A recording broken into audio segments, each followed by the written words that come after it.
Welcome to Sew Beginnings by Honeybees Design. I'm your host, Kristen Ford, but if you've been here before, you already know that. If you haven't been here before, thank you for taking a few minutes and stopping by my channel. I will be sure to put a link up here at my very first video so that you can come and join me on this little journey of starting a YouTube channel. So today I am getting ready to show you guys the first part of making the H2o to-go bag. Now, I recorded this video probably a couple of months ago. If you follow me on the other social media platforms, you'll see that I've posted these two bags that I made. This one was my first one that has the brown handles. Well, this is my first go at it. I absolutely love it. It's got the big water bottle pocket right here to hold. What do I have in here? Oh, a logo. This holds your water bottle, and then in the front you have this zipper pocket where you can put your phone. You can put your credit cards. It's got 4 credit cards, and then another pretty deep slip pocket right there. So pretty much you can put your phone in 1 or 2 places. Now this piece, this pocket pattern right here, this is customizable. If you don't want the credit card slots, you can just put a regular slip pocket in there. I believe I went with credit card slots in both of these. Again, here's the other one. Credit card slots, slip pockets. It does come with an adjustable strap, which I like just because it's adjustable, and because I sew to sell, I need to make sure that these are going to fit all of my customers. As you heard me say, I recorded this video a couple of months ago, but I'm just now getting around to posting it because, well, I was a little nervous. This is the first time a designer has allowed me to do a pattern tutorial on their pattern, so I definitely want to give a special thanks to Linds from Linds Handmade Designs. She also has a new pattern coming out, I believe this Friday. I seen the video for it yesterday, so I'll be sure to link her website below. I'll be sure to link this beautiful pattern below. You've got to check it out. It's a very popular pattern, and she just gives great instruction. So let's get started on our first video of the H2o to-go sling. And as I said, special thanks to Linds Handmade, and be sure to purchase this pattern and her new pattern coming up. Okay guys, let's go over some of the hardware you're going to need. Now keep in mind the pattern calls for 57-inch, 1.5-inch webbing. My webbing has not gotten here yet, so I'm going to be doing my handle in waterproof canvas and cotton. So it'll be a 2-tone strap, and I can show you how to do that. So you're going to want to go ahead and get you some, if you're doing your strap the way I'm doing it, go ahead and get you some of this double-sided tape, or you can also use the wash-away tape from Dritz. Okay, so again, back with hardware. You're going to need 2 1.5-inch swivel hooks. This hardware is from Saya Swag. When I ordered all of my hardware, I did not order 1.5-inch. So, thankfully, I was able to order from her, and boom. So, we got 1.5-inch swivel hooks. Why I ordered 1.5-inch D-rings, I don't know, but now I know why. The pattern calls for 1 inch, so I'll be looking for the 1 inch. And you need a strap adjuster, 1 strap adjuster. So I like these that have the full metal bar in the middle, but you can get the ones that have the adjustable bar. You're going to need some zipper tape. This is my zipper tape. You don't need this much. We will be cutting it down per the pattern instructions.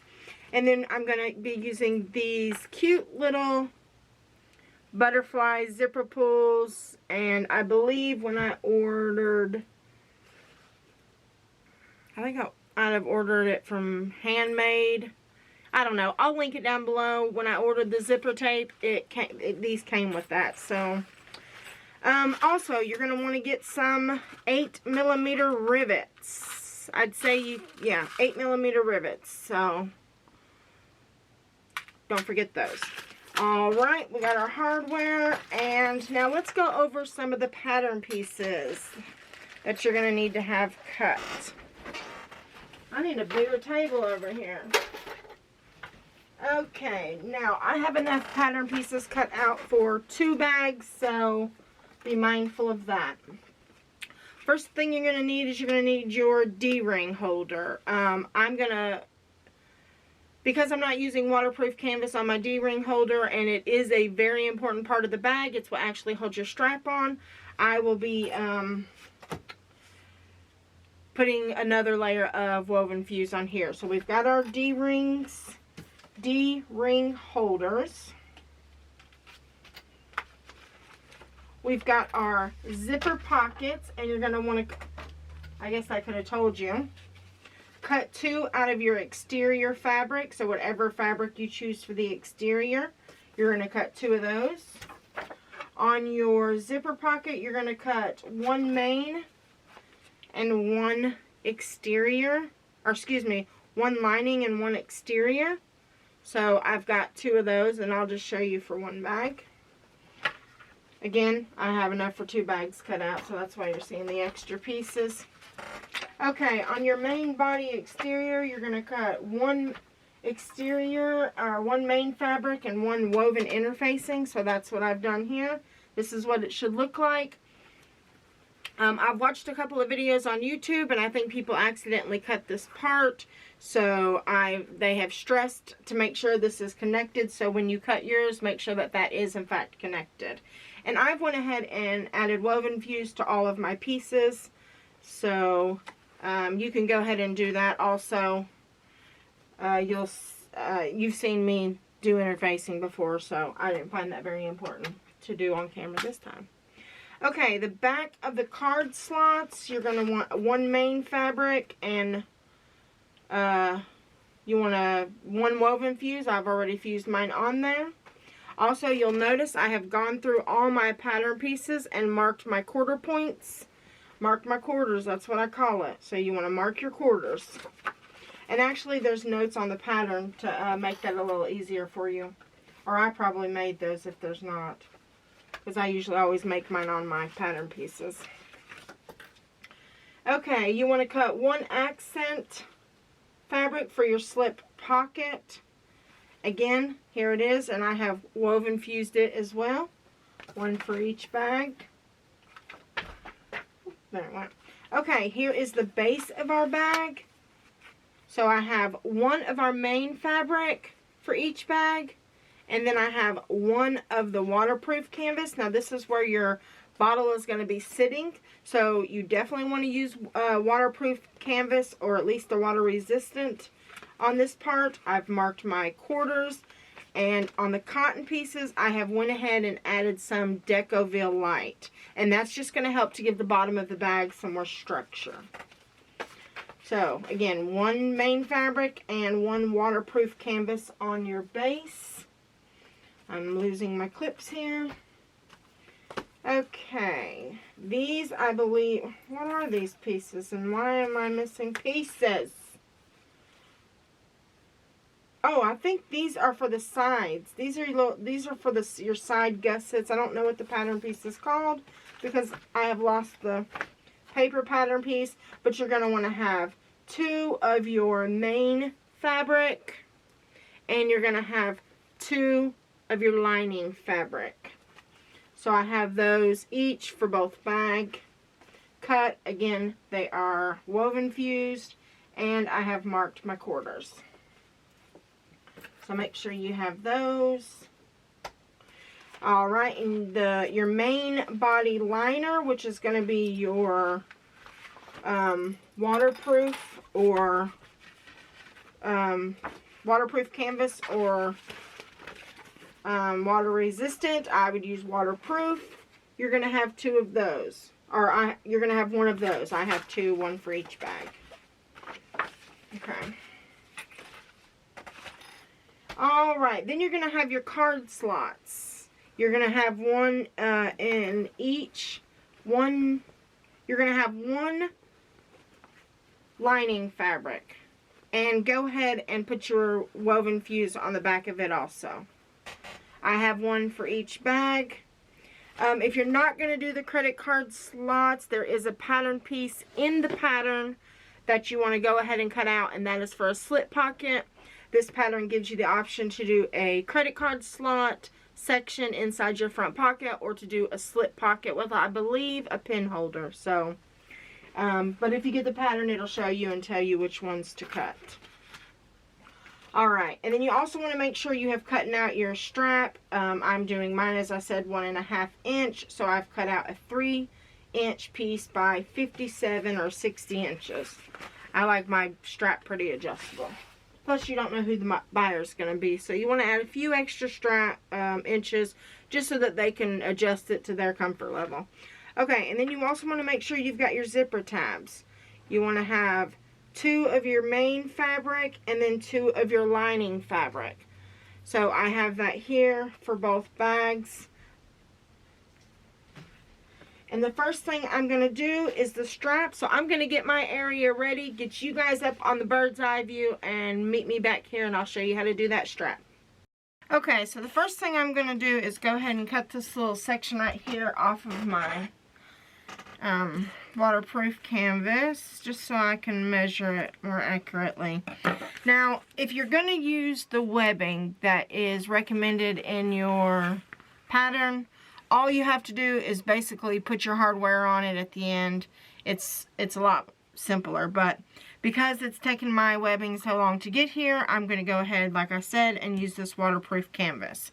So the first thing I do is go ahead, and we know it's going to be 1.5 inches. So I go down completely in the center of my strap, whatever size you make, and I draw a line completely down the center, and I'll show you all for the first little bit. So I just go in the middle.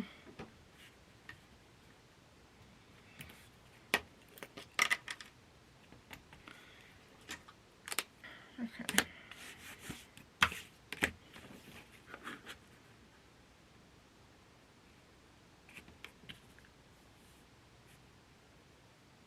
Okay, so I'm just going to draw a line right down the center on this one.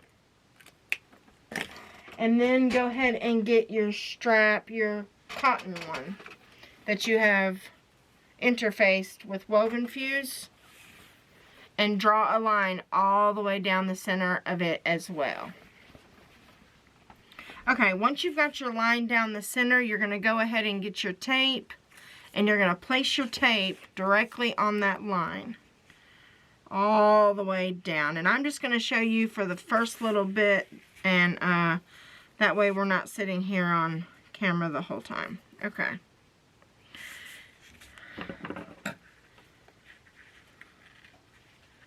I'm scared I'm going to cut my strap. There we go.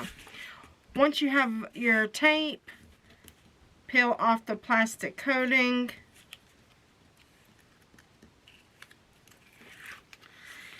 And it's going to reveal that center line. Take each side of your waterproof canvas, and whoa, I'm sticking to it, and bring it to the center. Don't cover the line, just go right to the side of the line. Just like that. And this is some strong tape. But now, if you don't have tape, you can also use clips. So just keep that in mind. See that? There we go. And then bring your other side in and just nest it right up against it. I always like to leave just a teeny tiny area in between, because I'm used to doing the double fold strap, but we're not doing the double fold strap this time. Okay, so I've got both sides in and meeting in the middle, and I'm going to go down the whole side of this strap. I don't even think I need these clips. I'm going to go down the whole side of the strap and do just that. And now let me show you if you don't have the tape, so you can see how it will work. just in case, because not everybody's going to have this strong leather tape. I know I didn't for a while. Okay, so when I do it without having any tape, I just come in, fold a little section, add my clips, then I'll go back, fold the other section in, and add it to the clip. Just like that. And then if I'm going to do this side, I would put my clip on this side next.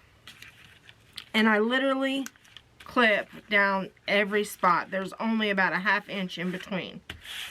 Alright, so I'm going to go ahead and get our straps done. You're going to do that exact same thing for your cotton. I'm probably going to use an iron, so I'll go down to the cotton and fold it over. You all have seen me crease it before, and then bring both sides in just like that.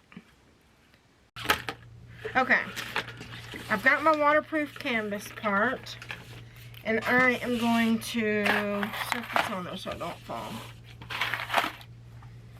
Add my cotton strap right on top. Now the only thing I'm worried about right now is I don't want to make it so thick that it's not gonna fit my hardware. I want my hardware on here. So we're gonna add it just like that. And I was gonna put another piece of double-sided tape down the center. You can do that. But again, I'm just worried about gumming up my needle, so I'm gonna just use the clips. That, and it's cheaper.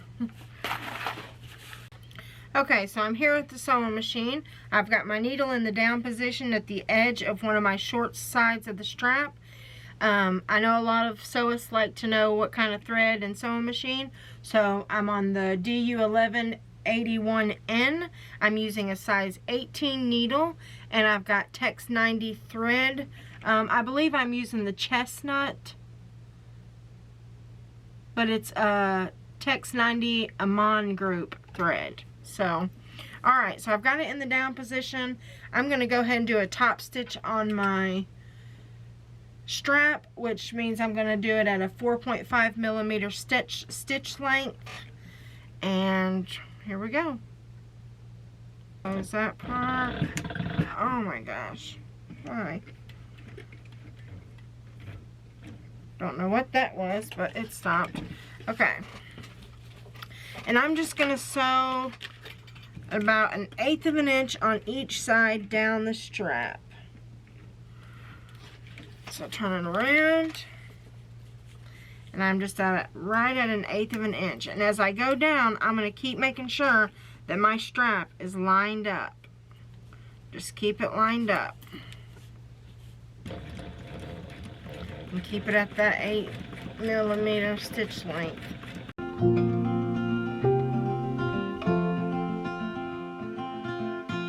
Rainy days don't seem so wet. Stormy nights don't stay. Okay, after we've sewed our strap together, it's time to go ahead and add the hardware for our bag. That's going to be, and for our strap, that's going to be 2 swivel hooks, an adjustable slider, and rivets. Okay, here is the time that we're going to add our hardware, and this can be a little scary for some people, so I'm going to go ahead and show you. Nothing to be scared about. It's just making sure you do it in the right steps. So this is the bottom of our strap, which is going to be closest to our body. This is going to be the right side of our strap, which is going to be most visible. Okay, after we've sewed our strap together, it's time to go ahead and add the hardware for our bag. That's going to be, and for our strap, that's going to be 2 swivel hooks, an adjustable slider, and rivets. So the first step is to go ahead and add this adjustable slider. You're going to take your waterproof canvas side that's facing up, your right side is facing down. You're going to insert it into the bottom portion of the slider. Then you're going to bring it through to the top portion of the slider. You want to bring it down about 1/2 inch to 1.5 inches, and that's all depending on how far you want. Go ahead and make a mark in the center And this mark is going to be where you will add your rivet. I'm not going to add a rivet right now for filming sake because we've added rivets before, so I won't walk you through that again. The next thing you're going to do is bring the other end of your strap up, making sure your strap stays nice and together and aligned. And you're going to add your swivel hook. So go ahead and get your swivel hook, put it in the top of your strap, take your strap adjuster, run it through the top, and then now the bottom. Just like that. And your goal here is to run your adjuster, this adjuster, and this slider all the way up. Move your swivel hook and your slider all the way up. Move your swivel hook and your slider all the way up. Swivel hook, slider, up. I'm going to do it about that far. Okay. And remember, this part's riveted, so mine's not, but that part is. Okay, the next step that you want to do is to install the other side of your swivel hook. On this side, well, if I can hold on to it. Did I lose it? Nope, I found it. Okay. On this side, we are going to do the same thing that we done, the initial step that we done with our slider. Go ahead and put it on, fold over about an inch, about a half an inch to an inch and a half. Again, personal preference. Mark a spot in the middle, and at this point you should have a fully adjustable strap, just like this. We met, you're worth the wait. Oh, this could be the best thing that I'll ever know.